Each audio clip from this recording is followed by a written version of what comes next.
بسم اللہ الرحمن الرحیم الحمد للہ وکفی وسلام علی عبادہ الذین اصطفی اما بعد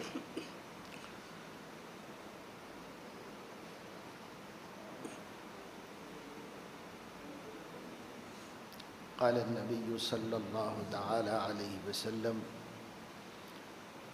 طلب العلم فریضۃ علی کل مسلم او کما قال علیہ الصلاۃ والسلام۔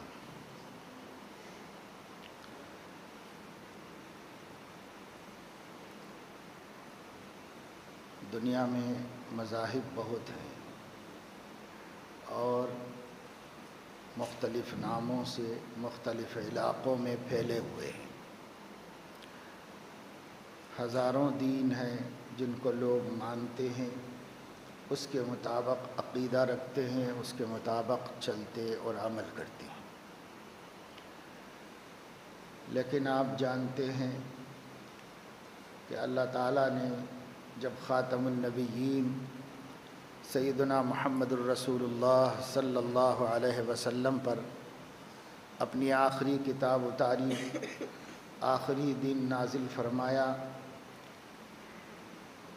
آسمانی ہدایتوں کا بھی آخری ہدایت نامہ اور مکمل دستور حیات اپنے آخری لاڈلے اور محبوب پیغمبر کے ذریعے ان کی امت کو عطا فرما دیا، تو اللہ نے فرمایا الیوم اکملت لکم دینکم واتممت علیکم نعمتی ورضیت لکم الاسلام دینا۔ یہ آیت حجۃ الوداع میں نازل ہوئی۔ حضور اکرم صلی اللہ تعالی علیہ وسلم سن 10 ہجری میں یعنی اپنی حیات طیبہ کے آخری سال میں حج کے لیے تشریف لے گئے تھے۔ سن 9 ہجری میں حج فرض ہوا، لیکن اس سال حضور علیہ السلام بہت سی مصلحتوں سے تشریف نہیں لے گئے اور اپنے جانشین اور خلیفہ سیدنا ابو بکر صدیق رضی اللہ تعالی عنہ کو امیر الحاج بنا کر ایک وفد کے ساتھ حج کے لیے مکہ مکرمہ بھیجا۔ اگلے سال جو زندگی کا آخری سال تھا، اس میں ارادہ فرمایا حج کرنے کا۔ چنانچہ حضور علیہ السلام ذی قعدہ سن 10 ہجری میں 24 یا 25 تاریخ کو حج کا ارادہ کر کے سفر شروع فرمایا اور مکہ مکرمہ پہنچے۔ اعلان کیا تھا کہ لوگ جتنے میرے ساتھ چل سکتے ہوں چلیں، کیونکہ ایک ہی دفعے حضور علیہ السلام کو حج کرنا تھا اور اعمال تو سینکڑوں دفعے کر کے آپ نے بتائے، لیکن حج ایک ہی دفعے دکھانا تھا اور ایک ہی دفعے کا موقع تھا زندگی میں۔ یہ زندگی کا آخری سال تھا، یہی پہلا اسلام کا حج اور آخری تھا۔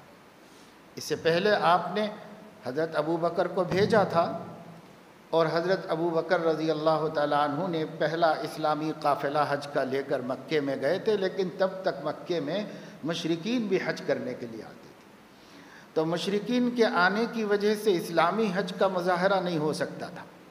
حضور علیہ السلام نے حضرت علی رضی اللہ تعالی عنہ کو بھیجا پیچھے سے اور ان سے فرمایا کہ وہ اعلان کریں مکہ مکرمہ میں کہ اب کے بعد مشرکین حج کے لیے نہیں آئیں گے، اب حرم کو خالی کر دیا جائے گا مشرکین سے۔ اور سورہ براءت کی آیتیں نازل کر سنوائی گئیں جو نازل ہوئی تھیں، براءۃ من اللہ ورسولہ۔ اس وقت اللہ تعالیٰ نے براءت کا اظہار کر دیا اور اعلان کر دیا گیا کہ مشرکین سے اللہ اور اس کا رسول بیزار ہے، اب ان کو حرم میں آنے کی اجازت نہیں دی جائے گی، تو ان کو منع کر دیا گیا۔ اگلا سال جو آیا سن 10 ہجری کا، تو اب یہ کسی دوسری قوم کے لوگوں کے آنے کی کوئی گنجائش نہیں تھی، صرف اہل توحید اور اہل اسلام حرم شریف میں داخل ہو گئے۔ اور حضور علیہ السلام اس سال حج کریں گے، اسی پہلے اور آخری سال کے حج میں حج کیسا ہوتا ہے دکھانا آپ کو تھا، اسلامی حج، توحید والا حج، یہ دکھانا تھا۔ چنانچہ حضور علیہ السلام نے پہلے والے سال سن 9 ہجری میں تو صفایا کرا دیا اللہ کی طرف سے، جب حرم مشرکین کے اختلاط سے اور ان کی شرکت سے پاک ہو گیا، تو اب امام الانبیاء صلی اللہ علیہ وسلم حج کے لیے تشریف لے گئے۔ آپ نے حج کیا، خذوا عنی مناسککم، لوگوں سے فرماتے تھے دیکھو میری ہر ادا کو دیکھتے رہو اور نوٹ کرتے رہو، اس لیے کہ یہی ایک دفعہ بتا رہا ہوں کہ حج کیسے ہوگا، اسلامی حج کیسے ہوگا، اس لیے اس کو محفوظ کرنا ہے۔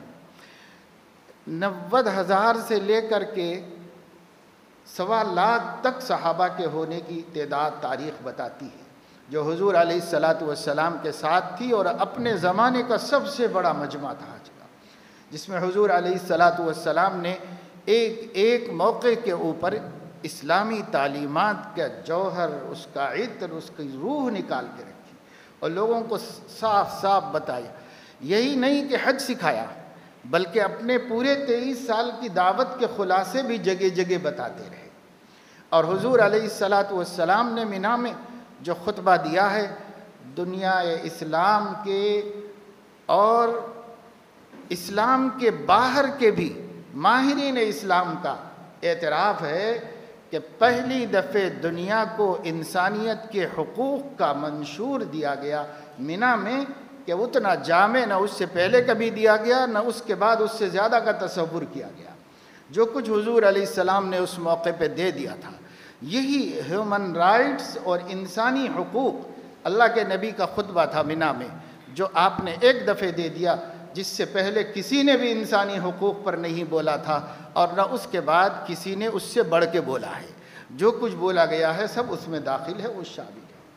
تو حضور علیہ السلام کا یہ حج بڑا اہم تھا، جس کو حجۃ الوداع، حجۃ الاسلام، حجۃ البلاغ مختلف ناموں سے یاد کیا جاتا ہے۔ حجۃ الاسلام اس لیے کہا جاتا ہے کہ وہ اسلام کا پہلا حج تھا اسلامی شان کے مطابق، اور بلاغ اس لیے کہا جاتا ہے کہ اس میں آپ نے پورے دین کی تبلیغ کر کے لوگوں سے پوچھ لیا تھا، الا هل بلغت، لوگوں میں نے اسلام پہنچا دیا آپ لوگوں کو؟ تو لوگوں نے کہا تھا کہ بلغت و ادیت یا رسول اللہ، تو فرمایا اللہ تو گواہ رہے، اور لوگوں سے فرمایا جو حاضر ہیں وہ غائبین تک میں نے دین کو پہنچا دیا۔ اس لیے اس کو حجۃ البلاغ بھی کہا جاتا ہے۔ حجۃ الوداع اس لیے کہا جاتا ہے کہ بس یہ آخری حج تھا، اس کے بعد حضور علیہ السلام نے حج ہی میں کچھ اشارے ایسے دے دیے تھے کہ لوگوں میں جو سمجھدار تھے وہ سمجھ گئے تھے کہ اب آپ اس دنیا میں زیادہ دن رہیں گے نہیں، اس لیے اس کو حجۃ الوداع بھی کہا جاتا ہے۔ بہرحال حضور علیہ السلام کو اس حج میں، جب حج کا سب سے اہم رکن وقوف عرفہ ادا کر رہے تھے، اور عرفات کے میدان میں 1 لاکھ کم از کم توحید کے ماننے والوں کے مجمع کے ساتھ تشریف فرما تھے، تو اللہ تعالیٰ نے حضرت جبرائیل کو بھیجا اور یہ وحی نازل فرمائی، الیوم اکملت لکم دینکم واتممت علیکم نعمتی ورضیت لکم الاسلام دینا۔ حج آخری حکم تھا، اللہ تعالیٰ نے فرمایا اب بس اسلام جتنا مجھے تمہیں دینا تھا اور دین کی جو تشکیل کرنی تھی وہ ہو گئی پوری۔ وقوف عرفہ پہ حج ہو جاتا ہے، اصلاً حج مکمل ہو جاتا ہے۔ حضور علیہ السلام نے اہم ترین رکن کی ادائیگی کے بعد اللہ نے فرمایا میں نے دین مکمل کر دیا ہے۔ اب دین حج کے حکم کے بعد دین مکمل ہو گیا۔ اب اس سے پہلے جتنے احکامات آئے تھے وہ اس سے پہلے تھے، یہ آخری حکم ہے۔ اس لیے فقہا حج کو اسلام کا آخری اور تکمیلی رکن کہتے ہیں۔ تکمیلی رکن اس لیے کہتے ہیں کہ اس پر اللہ نے مکمل کر دیا دین اسلام۔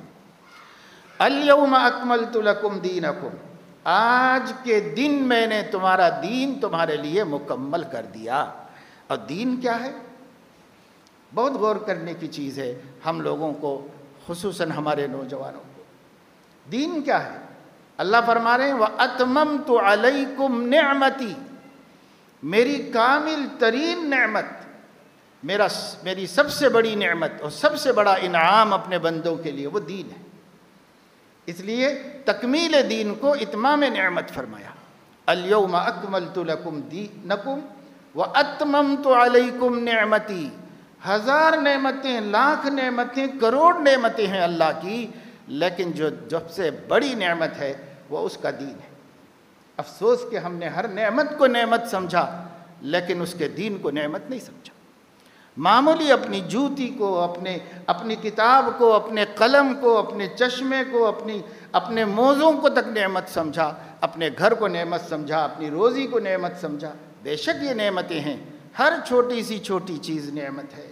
وَمَا بِكُم مِّن نِّعْمَةٍ فَمِنَ اللَّهِ، ہر نعمت اللہ کی دی ہوئی ہے، لیکن سب سے بڑی نعمت اگر مومن کے پاس ہے تو وہ دین ہے، اور اسی کو ہم نے چھوڑ رکھا ہے۔ ایک بہت بڑے عالم دین ہیں، اب بھی حیات ہیں، حضرت مولانا شیخ الاسلام تقی عثمانی صاحب دامت برکاتہ۔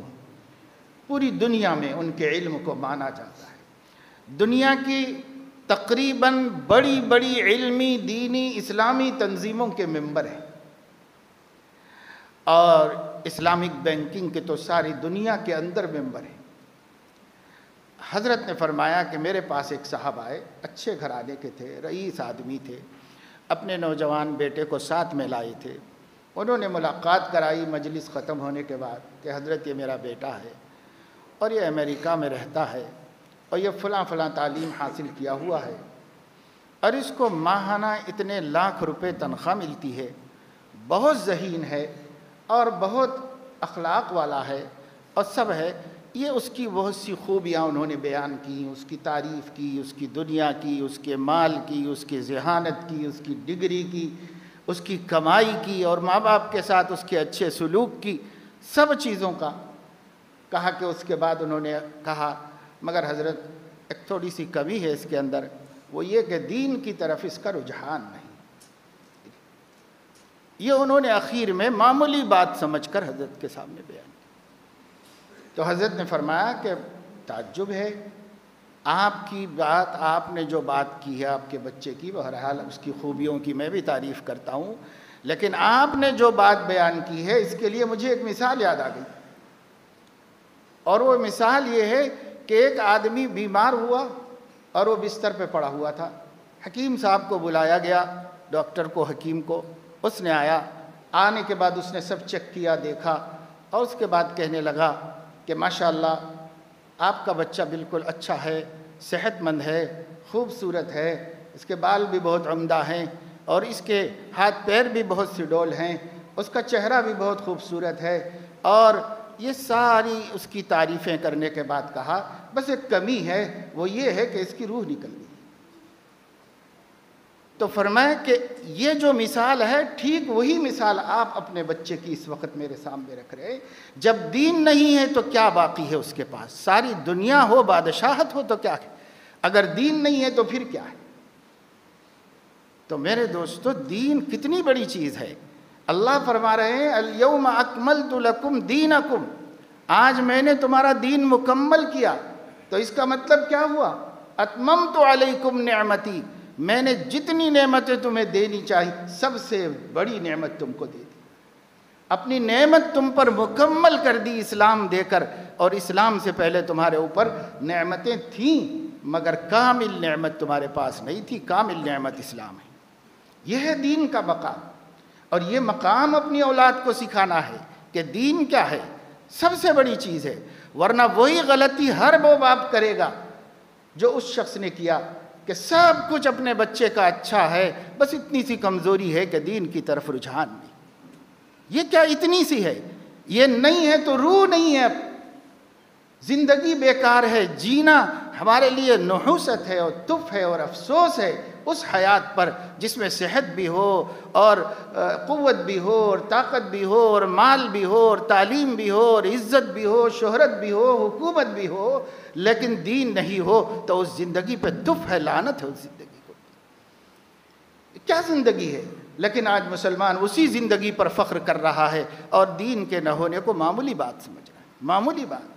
جب مریں گے تب پتہ چلے گا کہ جو کچھ تھا وہ کیا تھا اور جو نہیں تھا وہ کیا تھا، اس کا پتہ مرنے کے بعد چلے۔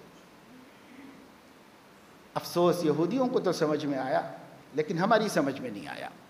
بخاری شریف میں حدیث ہے کہ سیدنا عمر بن الخطاب رضی اللہ تعالی عنہ سے ایک یہودی نے کہا، آپ لوگوں کے قرآن میں ایک آیت ایسی ہے اگر ہماری تورات میں نازل ہوتی تو ہم اس کے نزول کے دن کو عید کا دن بنا دیتے، اس دن عید مناتے ہم اگر وہ آیت ہماری کتاب میں نازل ہوتی۔ پوچھا کون سی آیت؟ کہا اليوم اکملت لکم دینکم واتممت علیکم نعمتی ورضیت لکم الاسلام دینا۔ اللہ نے ہمارے نبی حضرت موسیٰ سے نہیں کہا کہ اتممت علیکم نعمتی، حضرت عیسیٰ سے نہیں کہا اتممت علیکم نعمتی، وہ آپ کے نبی سے کہا، آپ کی کتاب میں نازل کیا ہے۔ ہماری کتاب میں اتری ہوتی تو ہم اس کو عید کا دن بنا دیتے۔ دیکھیے آیت کی اہمیت کو اس نے سمجھا کہ نہیں سمجھا؟ سمجھا تبھی وہ اس بات کو پیش کر رہا ہے۔ لیکن حضرت عمر رضی اللہ تعالیٰ عنہ نے اس کے جواب میں فرمایا، جب پوچھا کون سی آیت؟ تو یہ آیت۔ فرمایا ہمیں خوب معلوم ہے کہ یہ آیت تو عید کے دن ہی اتاری گئی ہے، ہم کیا بنائیں گے اس کو عید، یہ اتاری ہی گئی ہے عید کے دن۔ اب کیسے؟ تو عرفے کے دن اتاری گئی تھی اور اس دن جمعہ تھا، اور حضور علیہ السلام نے فرمایا کہ الجمعۃ عید للمؤمنین۔ حدیث میں ہے کہ حضور علیہ السلام کے پاس جبرائیل علیہ السلام آئے، ان کے ہاتھ میں ایک آئینے کی جیسی کوئی چمکدار چیز تھی، اس پر ایک چھوٹا سا دھبا تھا، باریک نقطہ تھا، ایک چھوٹا سا سیاہ دھبا تھا، اور باقی پوری وہ جو چیز تھی آئینے کی طرح شفاف و چمکدار تھی۔ حضور علیہ السلام کو سلام کیا، آپ نے جواب دیا اور فرمایا کیا ہے آج آپ کے ساتھ میں؟ کہا یہ جمعہ ہے، یہ جمعہ ہے۔ کہا یہ کیا ہے؟ کہا اس میں خیر ہے۔ کیا خیر ہے؟ کہا یہ سید الایام ہے، یہ عید للمؤمنین ہے، مسلمانوں کی عید ہے۔ حضور علیہ السلام نے فرمایا کہ اس میں وہ دھبا کیا ہے؟ کہا اس میں ایک یہ چھوٹی ساعت ہے جس کو الساعۃ المرجوہ کہا جاتا ہے، یعنی وہ ساعت ہے، وہ لمحہ ہے کہ اس لمحے میں بندے نے اگر اللہ سے کچھ مانگ لیا اور وہی لمحہ ہوا تو اس کی دعا ضرور قبول ہوگی، مردود ہو نہیں سکتی۔ لیکن یہ لمحہ بتایا نہیں گیا، ایسے ہی نہیں بتایا گیا جیسے شب قدر بتائی نہیں گئی، اس لیے کہ اگر بتا دی جاتی تو امت اسی ٹائم پر عبادت کر کے باقی سارے رمضان کو چھوڑ دیتی۔ اس لیے نہیں بتا کر، ہر رات میں امکان دکھا کر، خاص طور سے آخری عشرے میں دکھا کر اور خاص طور سے طاق راتوں میں دکھا کر بندوں کو عبادت کی طرف لگایا گیا، غفلت سے بچایا گیا۔ اسی طرح جمعے کی جو ساعت مرجوہ ہے، یعنی وہ ساعت جس میں اس لمحے میں دعا ہو گئی تو پھر وہ مردود نہیں ہوگی، مقبول ہی ہوگی۔ تو کون سی ساعت ہے؟ حضور علیہ السلام نے نہ ان سے پوچھا نہ جبرائیل نے بتایا، بس حضور علیہ السلام نے یہ بتایا ایک ساعت ہے جمعے کے دن۔ اس صحابہ نے اس ساعت کو ڈھونڈا، سارے جمعے کو جمعرات سے تیاری کر کے صحابہ پورے جمعے کو صبح سے لے کر کے شام تک، مغرب تک برابر اللہ کی بندگی، عبادت و دعاؤں میں استعمال کرتے۔ پتہ نہیں یہ لمحہ ہوگا کہ یہ ہوگا، یہ ہوگا کہ یہ ہوگا، یہ ہوگا، یہ ہوگا بس۔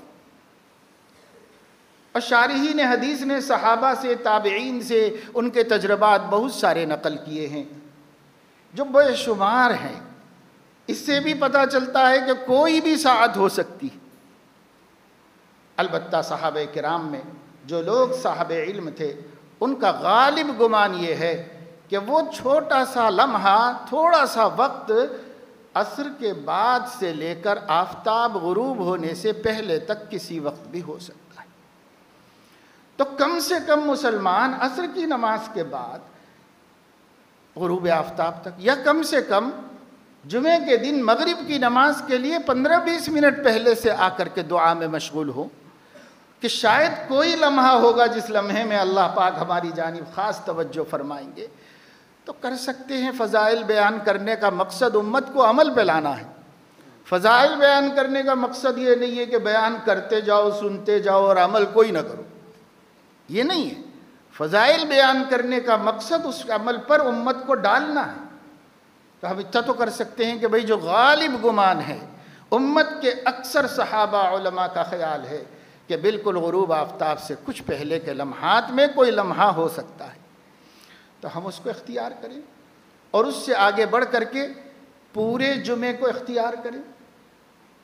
امام شافعی رحمۃ اللہ علیہ فرماتے ہیں کہ امام جب خطبے کے لیے کھڑا ہوگا تب سے لے کے خطبہ نماز ختم ہونے تک کوئی بھی لمحہ وہ لمحہ ہو سکتا ہے، تو کم از کم ہم خطبے کے دوران اپنے دل میں دعا مانگے، اس لیے کہ سامعین کو خطبے میں بولنے کی اجازت نہیں ہے، امام کو اجازت ہے کہ وہ بول سکتا ہے، اسی لیے وہ خطبہ دیتا ہے۔ امام مسئلہ بتا سکتا ہے، امام کسی کو ٹوک سکتا ہے، اور اسی وجہ سے امام اذان کا جواب دے گا، مقتدی نہیں دیں گے، کیونکہ مقتدی کو خاموش رہنا ہے۔ تو مقتدی کو ہر چیز میں خاموش رہنا ہے، خطبہ ہونے سے لے کے اخیر تک، مگر دل میں تو مانگ سکتے ہیں اللہ تعالیٰ سے۔ تو دل میں بالخصوص جب امام دو خطبوں کے درمیان بیٹھے تو اپنے دل میں اللہ سے مانگ لیں کہ شاید یہی ساعت برجوا ہو، اسی میں اللہ تعالیٰ ہماری دعاؤں کو قبول فرما لے۔ تو بہرحال حضرت عمر نے فرمایا اس یہودی کو جواب دیتے ہوئے، ہم کیا اس کو عید بناتے، اللہ ہی نے عید کے دن اتارا ہے۔ عید کا دن کیوں؟ دو وجہ سے عید کا دن تھا وہ۔ ایک تو عرفے کا دن تھا، عرفہ اس لیے عید کا دن ہے کہ اس دن سے زیادہ خوشی اور مسرت کا کوئی دن نہیں۔ حضور اکرم صلی اللہ تعالی علیہ وسلم عرفات کے میدان میں ہنس پڑے، ہنستے کم تھے، مسکراتے زیادہ تھے، بہت کم ہنسنا نوٹ کیا ہے لوگوں نے حضور علیہ السلام کا، بس ہر خوشی کی بات پر مسکراتے تھے۔ کبھی ہنسی آ جاتی تھی آپ کو، ہنس دیتے تھے، بہت خوشی کی بات۔ صحابہ پوچھتے تھے ماذا اضحکک یا رسول اللہ، کس چیز نے آپ کو ہنسا دیا ہے، وہ ہمیں بھی سنا دیجئے، ہمارا جی بھی خوش کر دیجئے۔ آپ کو ہنسی آ گئی تو اس سے بڑی خوشی کی کون سی بات ہو سکتی ہے؟ ماذا اضحکک یا رسول اللہ، کس چیز نے آپ کو ہنسا دیا ہے؟ حضور علیہ السلام نے فرمایا ابلیس کو دیکھ رہا ہوں کہ وہ دونوں ہاتھوں سے مٹھی اٹھا کے اپنے سر میں ڈال رہا ہے اور چلا رہا ہے اور ہائے ہائے کر رہا ہے۔ کیوں؟ اس لیے کہ اللہ نے آج فرما دیا ہے عرفات میں وقوف کرنے والوں سے، میرے بندو میں نے تمہارے سب گناہ بخش دیے اور تم آج ایسے ہو گئے جیسے ماں کے پیٹ میں پیدا ہونے والے دن تھی، بے قصور بے گناہ، آج تم ایسے بے قصور بے گناہ ہو گئے۔ شیطان مایوس ہو گیا، کتنی محنتوں سے گناہگار بنایا تھا، آج اللہ نے اس کو پاک کر دیا، میری ساری محنتوں پہ پانی پھر گیا۔ جب اللہ سے وہ کہہ رہا تھا کہ میں داہنے سے بائیں سے آگے سے پیچھے سے آپ کے بندوں کو بھٹکاتا رہوں گا، مجھے مہلت دے دیجئے عمر بھر کی، قیامت تک۔ اللہ نے فرمایا انک من المنظرین، لے مہلت، قیامت تک کی زندگی دے دی میں نے تجھے، موت نہیں دوں گا مرنے، قیامت جب تک نہیں آئے گی۔ لیکن یہ بھی سن لے، تو کام اپنا بھٹکانے کا کرتا رہے، مگر میرے خاص بندوں پر تیرا اثر نہیں چلے گا، جو میرے لیے جیتے ہیں، جو میرے لیے زندگی گزارتے ہیں، اس پہ نہیں چلے گا تیرا اثر، ان کو میں بچا کے نکال لوں گا۔ اور اللہ تعالیٰ نے عرفے کے دن فرما دیا معاف کر دیا سب کو، میں نے سب کو بخش دیا۔ اور ایسی بخشش جس کے بارے میں ہمارے آقا صلی اللہ علیہ وسلم نے فرمایا اگر کسی حاجی نے حج کیا اور عرفات میں وقوف کر لیا اور جب وہاں سے روانہ ہوا تب بھی اگر اس کے دل میں دغدغہ ہے اپنی مغفرت کے بارے میں، اگر شک ہے، شبہ ہے، تو وہ سب سے بڑا گناہگار ہے، اس سے بڑا کوئی گناہگار نہیں۔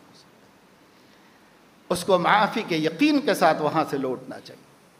یہ اللہ تعالیٰ کی اس دن کی مغفرت. اب بتائیے اس سے بڑی عید کا دن کون سا ہو، اس سے بڑی خوشی کا دن؟ دوسرے یہ کہ اس سال جس سال حضور علیہ السلام نے حج ادا کیا تھا، عرفے کا دن جمعے کو واقع ہوا تھا. عام طور سے لوگ سمجھتے ہیں کہ عرفے کے دن جمعہ واقع ہو جائے یا عرفہ جمعے کو واقع ہو جائے تو وہ حج اکبر ہوتا ہے. لوگ کہتے ہیں اس سال حج اکبر ہے، اس سال حج اکبر ہے، یہ کہتے ہیں، لیکن ایسا کوئی اسلامی تصور نہیں ہے. اسلام میں حج اکبر حج کو کہتے ہیں اور عمرے کو حج اصغر کہتے ہیں. عمرہ بھی ایک حج ہے لیکن وہ چھوٹا حج ہے، اس کے مقابلے میں جو حج ہے اس کو حج اکبر، یعنی ہر حج حج اکبر ہوتا ہے، وہ عمرے کے مقابلے میں حج اکبر ہوتا ہے. ہاں، چونکہ حضور علیہ السلام کے حج والے سال عرفہ جمعے کے دن اتفاق سے واقع ہو گیا تھا. اگر ایسا کسی کو اپنے حج میں بھی نصیب ہو جائے تو ایک نسبت ہے خاص، بس خوشی کی بات ہے، لیکن اس کو کوئی خاص فضیلت دوسرے حج سے نہیں بڑھ کے ہو جاتی ہے.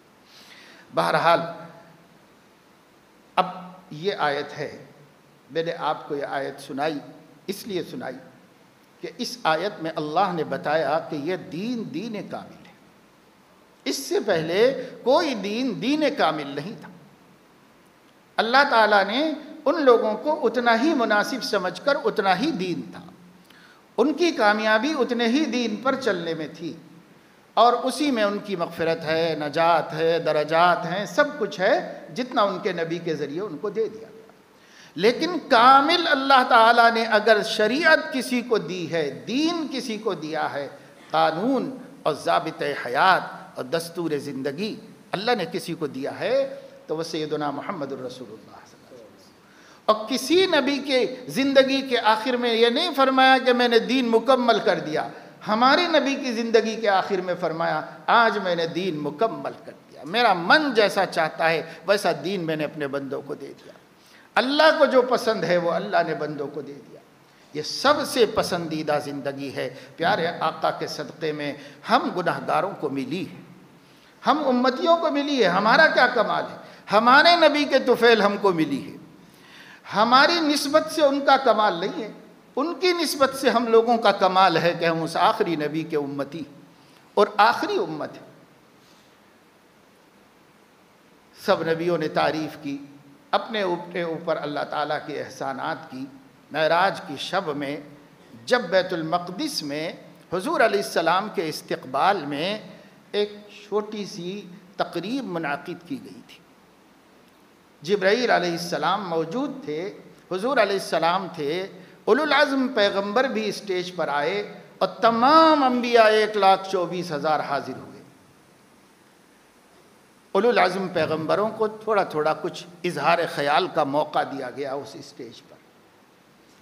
حضرت ابراہیم علیہ السلام نے کہا اللہ کا شکر ہے جس نے مجھے منتخب کیا اور اپنا خلیل بنایا، اور اللہ کے انعامات کی تعریف کی کہ آگ سے بچایا اور نمرود سے حفاظت فرمائی وغیرہ وغیرہ. موسیٰ علیہ السلام نے اپنی تعریف کی، اللہ نے جو ان پہ انعام فرمایا تھا. عیسیٰ علیہ السلام نے اپنے پر جو احسانات ہوئے تھے ان کا ذکر کیا اس میں. نوح علیہ السلام نے اپنے اوپر احسانات کا ذکر کیا، آدم علیہ السلام نے کیا. یہ چند بڑے بڑے انبیاء تھے جن سے اس وقت میں ہمارے نبی کے استقبال میں کچھ کہنے کا موقع دیا گیا. سب سے آخر میں جبرائیل نے ہمارے نبی صلی اللہ علیہ وسلم سے کہا آپ بھی کچھ ارشاد فرمائیے.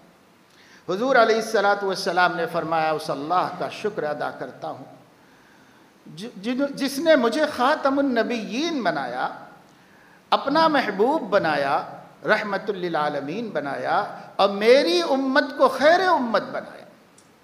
اپنی امت کی خیریت کا وہاں تذکرہ کیا، میری امت کو خیر امت بنایا. کوئی نبی نہیں کہہ سکتا تھا، اس لیے کہ کسی نبی کی امت کو خیر امت نہیں بنایا گیا تھا.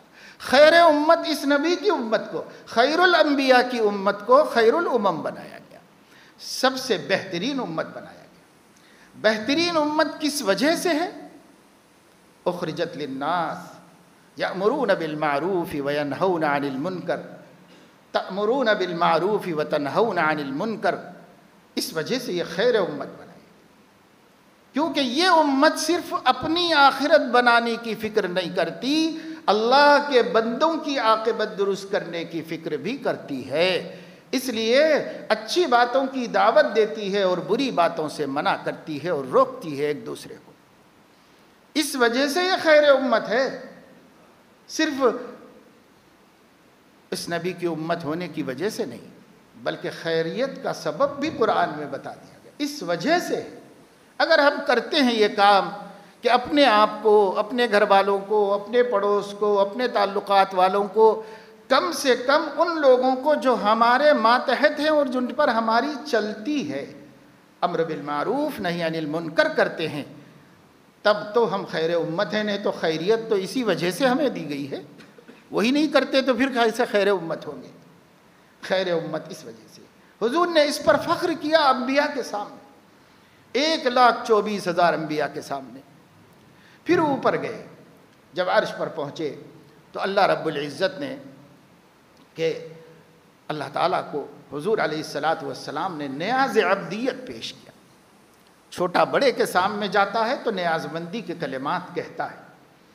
یہ ساری دنیا کا ادب ہے. چھوٹا بڑے کے سامنے جائے تو نیاز مندی کے کلمات کہے، اور بڑا اپنے چھوٹے پر انعام اور اکرام اور نوازشوں کا معاملہ کرے. حضور علیہ السلام اللہ کے حضور میں گئے، ساری دنیا کو تو سکھایا کہ ایک دوسرے سے ملو تو السلام علیکم ورحمۃ اللہ وبرکاتہ کہو، لیکن یہ سلامتی تو اللہ کی طرف سے ہے. اللہ سے ملیں گے تو کیا کہیں گے؟ اللہ سے ملے تو ہمارے حبیب نے کہا التحیات للہ والصلوات والطیبات. ہر قسم کی عبادتیں، چاہے وہ زبان سے کی جاتی ہوں، چاہے وہ بدن سے کی جاتی ہوں، چاہے وہ مال سے کی جاتی ہوں، سب اللہ کے لیے کی جاتی ہیں. اللہ ہم آپ کے لیے ہیں، سب کچھ ہمارا ہر عمل آپ کے لیے. اللہ تعالیٰ نے فرمایا السلام علیک ایھا النبی ورحمۃ اللہ وبرکاتہ. یہ تو اللہ ہی سلام ہے اور اللہ ہی سلامتی دیتا ہے. اس لیے اللہ نے وہی بات کہی جو ہمیں سکھائی گئی کہ جواب میں کہو. اللہ کے نبی صلی اللہ علیہ وسلم نے، مگر اللہ کے لیے سلام نہیں تھا، اس لیے تحیہ نبی نے یہ پیش کیا التحیات للہ والصلوات والطیبات. اور چونکہ نماز مومنین کی معراج ہے، اس لیے ہمیں بھی یہی اللہ سے مخاطبت کے ہدایت دی گئی اور اس سنت کے ذریعے ہماری عزت بڑھائی گئی کہ ہم بھی اللہ سے ایسے ہی مخاطبہ کرتے ہیں جب نماز کے اخیر میں بیٹھتے ہیں، تشہد میں بیٹھتے ہیں. التحیات للہ والصلوات والطیبات. نبی نے کہا، اللہ نے فرمایا السلام علیک ایھا النبی ورحمۃ اللہ وبرکاتہ. نبی ہماری بارگاہ میں آئے ہو، میری سلامتی، میری رحمت اور میری برکتیں آپ کے اوپر ہوں. اللہ کے نبی صلی اللہ علیہ وسلم کو اس وقت بھی امت فراموش نہیں ہوئی، امت کو یاد رکھا اور عرض کیا السلام علینا وعلی عباد اللہ الصالحین. اللہ پاک آپ کی یہ سلامتی میرے اوپر بھی، ہم نبیوں کے اوپر بھی، اور آپ کے سب نیک بندوں کے اوپر. یہاں صالحین سے مراد مومنین ہیں، عباد اللہ المومنین. سارے ایمان والوں پر آپ کی سلامتی، سارے ایمان والوں پر آپ کی رحمت. غرض یہ ہے میرے دوستو، یہ ہمارے نبی ہیں جنہوں نے ہمیں ہمیشہ یاد رکھا ہے، نہ فرش پہ فراموش کیا ہے، نہ عرش پہ فراموش کیا، ہر جگہ اپنی امت کو یاد رکھا ہے. 1.25 لاکھ انبیاء میں کسی کو اس خاص موقع پر اپنی امت یاد نہیں آئی، ہمارے نبی کو ہماری امت یاد آئی. انبیاء علیہ السلام میں تقابل نہیں کرنا ہے، لیکن میں صرف آپ کو یہ بتانا چاہتا ہوں کہ ہمارے نبی کو امت سے کس قسم کا والہانہ تعلق ہے، امت کی کتنی فکر ہے. یہ فرمایا کہ کوئی جوتا پہنے تو بھائی جھٹک لو اس کو.